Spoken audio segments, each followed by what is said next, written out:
നിയമസഭാ തെരഞ്ഞെടുപ്പിന് മുന്നോടിയായി സംസ്ഥാനത്തെ രാഷ്ട്രീയ കാലാവസ്ഥ ചൂടുപിടിച്ചതോടെ സ്ഥാനാർത്ഥി നിർണയം അടക്കമുള്ള ഘട്ടങ്ങളിലേക്ക് കടക്കാൻ CPM ഒരുങ്ങുന്നു. പതിവിൽ നിന്നും വ്യത്യസ്തമായി സംസ്ഥാന സെക്രട്ടേറിയറ്റ് അംഗങ്ങളിൽ വലിയൊരു പങ്ക് നേതാക്കളും ഇത്തവണ മത്സരരംഗത്തുണ്ടാകുമെന്നാണ് റിപ്പോർട്ട്. സെക്രട്ടേറിയറ്റിലെ 17 അംഗങ്ങളിൽ 9 പേർ മത്സരിക്കുമെന്ന് ഏതാണ്ട് ഉറപ്പാണ്. മറ്റു ചില നേതാക്കന്മാർ കൂടി ഇത്തവണ പോരാട്ടത്തിനിറങ്ങുമെന്നാണ് സൂചന. സംസ്ഥാന സെക്രട്ടറി MV ഗോവിന്ദൻ മത്സരിക്കാനില്ലെന്ന് വ്യക്തമാക്കിയിട്ടുണ്ട്. മുഖ്യമന്ത്രി പിണറായി വിജയൻ, മന്ത്രിമാരായ KN Balagopal, P Rajeev, Saji Cherian, VN Vasavan, PM Muhammad Riyas എന്നിവർ മത്സരിക്കും.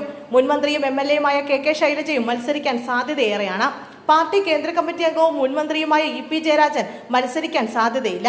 അതേസമയം മറ്റൊരു കേന്ദ്ര കമ്മിറ്റി അംഗമായ മുൻ ധനമന്ത്രി ഡോക്ടർ TM തോമസ് ഐസക്കിനെ മത്സരത്തിനായി പരിഗണിക്കുന്നുണ്ട്.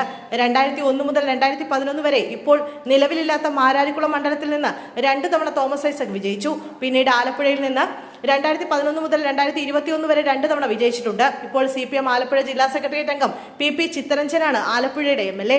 ഇത്തവണ ആലപ്പുഴയ്ക്ക് പകരം പത്തനംതിട്ടയിലെ ഒരു മണ്ഡലത്തിൽ മത്സരിക്കാൻ തോമസ് ഐസക് താൽപര്യം പ്രകടിപ്പിച്ചതായാണ് സൂചന. കഴിഞ്ഞ പാർലമെന്റ് തെരഞ്ഞെടുപ്പിൽ തോമസ് ഐസക് പത്തനംതിട്ടയിൽ നിന്ന് മത്സരിച്ചിരുന്നു. ജില്ലയിലെ 5 സീറ്റുകളും ഇപ്പോൾ ഇടതുപക്ഷത്തിന്റേതാണ്.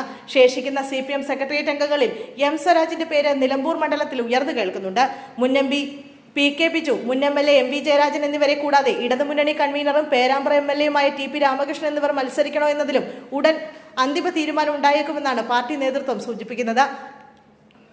അതേസമയം സംസ്ഥാന സെക്രട്ടേറിയറ്റ് അംഗങ്ങളായ KK ജയചന്ദ്രൻ, പുത്തലത്ത് ദിനേശൻ, CN മോഹനൻ എന്നിവർ മത്സരരംഗത്തു നിന്നും വിട്ടുനിൽക്കാനാണ് സാധ്യത. മുഖ്യമന്ത്രി മത്സരിക്കുമെന്ന് സ്ഥിരീകരിച്ചിട്ടുണ്ട്. സംസ്ഥാന സെക്രട്ടറി വിട്ടുനിൽക്കും. തെരഞ്ഞെടുപ്പ് വിജ്ഞാപനത്തെ ആശ്രയിച്ച് സ്ഥാനാർത്ഥി നിർണയത്തിലുള്ള മാനദണ്ഡങ്ങളും ഫോർമുലകളും സെക്രട്ടേറിയറ്റ് ഉടൻ രൂപപ്പെടുത്തും. മുതിർന്ന CPM നേതാവ് പറഞ്ഞു.